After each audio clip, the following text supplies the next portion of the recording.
ជំរាបសួរអ្នកទាំងអស់គ្នាថ្ងៃនេះគឺខ្ញុំចង់ចែកម្លែករឿងពិតនៅក្នុងសង្គមគ្រួសារហ្នឹងហើយដោយសារតែខ្ញុំគិតមើលទៅវាលក្ខណៈថាច្បោកច្បល់ហ្នឹងហើយច្បោកច្បល់ហេតុអីបានខ្ញុំថាច្បោកច្បល់ខ្ញុំមើលទៅដូចចង់និយាយថាម្នាក់អត់ដឹងពីតួនាទីខ្លួនឯងចាអត់ដឹងតួនាទីនិងទំនោរខុសត្រូវខ្លួនឯងថាតើអ្នកទាំងអស់គ្នាយល់ទេថាជីវិតគូបែបម៉េចដូចមិនដេចទៅហៅថាជីវិតគូហ្នឹងហើយការរៀបការជាមួយគ្នារស់នៅជាមួយគ្នាអ្នកយល់ទេបានន័យថាម៉េចយើងគ្រាន់តែចង់រៀបការជាមួយគ្នាមកត្រឹមតារួមដំណេកជាមួយគ្នាជាការចាប់មែនអត់អ្នកឲ្យតម្លៃបែបម៉េចនៅពេលដែលមនុស្សពីរនាក់មានសម្ព័ន្ធភាពជាមួយគ្នាមកភពប្រសពជាមួយគ្នានេះតើអ្នកទាំងអស់គ្នាដឹងអត់ថាតួនាទីរបស់អ្នកទាំងអស់គ្នាម្នាក់ហ្នឹងបែបណាចាអ្នកយល់ទេអ្នកដឹងថាខ្លួនឯងមានទំនួលខុសត្រូវត្រង់ណាអត់ចា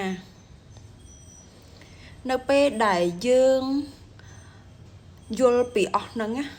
ខ្ញុំគិតថាអ្នកទាំងអស់គ្នាអាចរៀបការអាចរកគូសកលដើម្បីសាងអនាគតបានអ្នកទាំងអស់គ្នាស្គាល់ពាក្យសាងអនាគតទេមិនមែនអ្នកទាំងអស់គ្នាមកចាប់ដៃកូនកំមុំគេយកទៅបំផ្លាញអនាគតគេទេអ្នកឲ្យតម្លៃបែបម៉េចឬមកគ្រាន់តែអ្នកចង់ថារកមនុស្សស្រីម្នាក់ស្អាតរៀបការដើម្បីតែរួមដំណេករបស់អ្នកទាំងអស់គ្នាវាអត់អញ្ចឹងទេគ្រប់យ៉ាងសិតតែមានលទ្ធផលចានៅពេលដែលយើងធ្វើទង្វើបែបហ្នឹងអ្នកទាំងអស់គ្នានឹងមានលទ្ធផលមួយដែលហៅថាលទ្ធផលនៃទង្វើរបស់អ្នកទាំងអស់គ្នា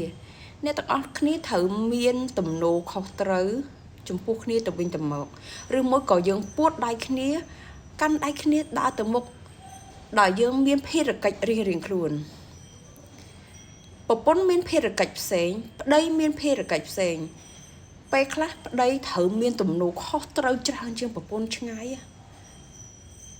ដោយសារហេតុអីគាត់ត្រូវតែយកខ្នងគាត់ពាំងគ្រប់ឧបសគ្គដើម្បីការពារគ្រួសារដ៏តូចមួយឲ្យមានភាពរឹងមាំនិយាយទៅទំនាក់ទំនងត្រូវតែរឹងមាំមិនមែនទំនាក់ទំនងងាយនឹងផុយស្រួយបែបអត់វាថាដូចខ្យល់ដូចកមួនណាគ្រាន់តែថ្ងៃល្មមវារលាយអត់ទេតើតំណែងរបស់អ្នកទាំងអស់គ្នាងាយនឹងផុយស្រួយបែបនេះឬអត់ទេអញ្ចឹងបើសិនបើយើងអត់ទាន់ដឹងតួនាទីនិងភារកិច្ចការងារខ្លួនឯងទទួលខុសត្រូវក្នុងគ្រួសារមួយនោះទេសូមកុំរៀបការបើយើងគ្រាន់តែចង់ស្វាយគ្រាន់តែចង់ឈៀលចង់មានមិត្តភ័ក្តិផឹកឲ្យធូរអារម្មណ៍របស់អ្នកទាំងអស់គ្នាសូមកុំរៀបការកុំយកអនាគតកូនកំមុំគេមកលេងសើចចាបើសិនបើអ្នកដាក់ចិត្តថានឹងរៀបការហើយយើងមើលនារីម្នាក់ហ្នឹងថាល្អត្រឹមត្រូវអាចស័ក្តិសមថែទាំដាក់ជីស្រោចទឹកដូចយើងដាំដំណាំអញ្ចឹងបើអ្នកទាំងអស់គ្នាមិនស្រឡាញ់នាងទេកុំរៀបការជាមួយនាងចាកុំស្ដាប់ឮអាទង្វើដែលមិនល្អដែលគ្រាន់ស្ដាប់ឮរឿងល្អអាក្រក់ដែលគេនិយាយពីប្រពន្ធខ្លួនឯងហើយមិនមានពេលនឹងការពារនាងហងចាត់ទុកថានាងជាអ្នកដតីនោះចប់ចោលអំបំតក់ចប់អ្នកគ្មានសមត្ថភាពអីទេអាហ្នឹងប្រៀបដូចជាខ្មោចស្រុកឲ្យដៃអញ្ចឹងបានខ្មោចព្រៃវិហ៊ានចា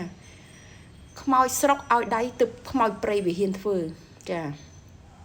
បើទ្រាំតែប្រពន្ធខ្លួនឯងការពារមិនបានផងសូមកុំយកគេមកធ្វើបាបកុំកាន់ដៃកូនកំមុំគេមកបំផ្លាញអនាគតភាពដ៏ស្រស់ស្អាតភាពយុវវ័យរបស់គេកុំណា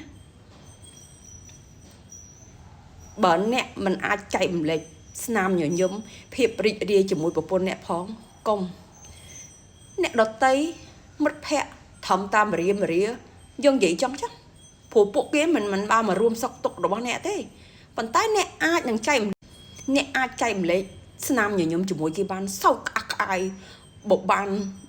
ស្រាចូលខ្លួនវិញបំពងសំឡេងឬដល់ភូមិ1ភូមិ2ភូមិ3អ្នកអាចចែកម្លែកអារឿងល្អហ្នឹងបានចុះហេតុអីនៅពេលដែលចូលមកដល់ផ្ទះអ្នកបាយជាមូមុខខឹងដោយអត់ដឹងថាកំហុសខ្លួនឯងដឹងអត់អ្នកមានគ្រួសារមួយការពារអ្នកមានគ្រួសារមួយដែលអ្នកត្រូវហុកលុយយកមកចិញ្ចឹមអ្នកមានកូនត្រូវរៀន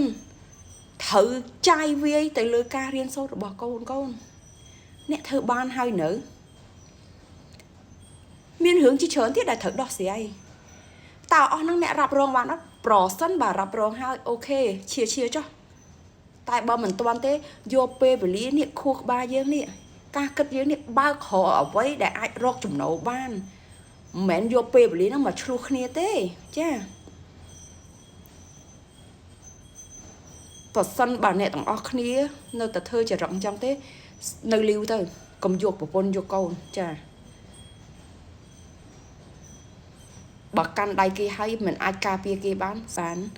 មិនអាចឲ្យក្តីសុខដល់គេបានមិនអាចឲ្យភាពរីករាយមិនឲ្យភាពស្នាមញញឹមទៅគេបាននៅលីវទៅល្អជាងអូខេនឹងហើយជាការចែកម្លែករបស់ខ្ញុំថ្ងៃនេះសម្រាប់លោកប្តីជាច្រើនដែលគាត់អត់ដឹងភារកិច្ចតួនាទីរបស់ខ្លួនឯងចាមុំបានហើយអូខេនេះគឺជាអ្វីដែលខ្ញុំចង់ចែកម្លែកពីព្រោះរឿងអស់នេះវាច្រើនមែនតើនៅក្នុងសង្គមយើងដែលស្ត្រីជាច្រើនរងគ្រោះគ្រប់គ្នាចាហើយខ្ញុំអាចឃើញក្នុងភ្នែកឃើញសឹងតែរាល់ថ្ងៃសួរថាទុកលំបាកហ្នឹងអ្នកណាគេមកដោះស្រាយទុកលំបាកអស់ហ្នឹងតើអ្នកណាមកជួយអ្នកមានគិតទេនៅពេលដែលនាងកំពុងតែពេញស្អាតនៅក្មេងអត់ទាន់យល់ការអីស្រាប់តែមកទទួលខុសត្រូវក្នុងគ្រួសារមួយត្រូវពោះ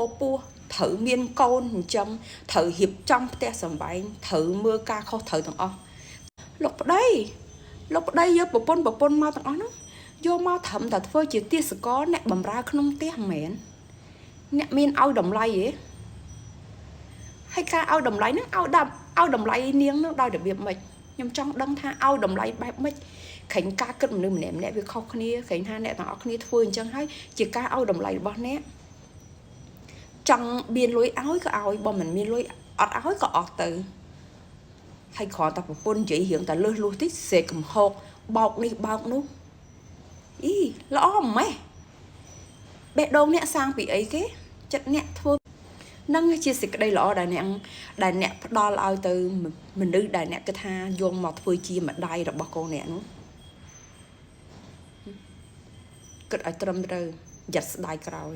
តែប៉ុណ្្នឹងទេអរគុណច្រើន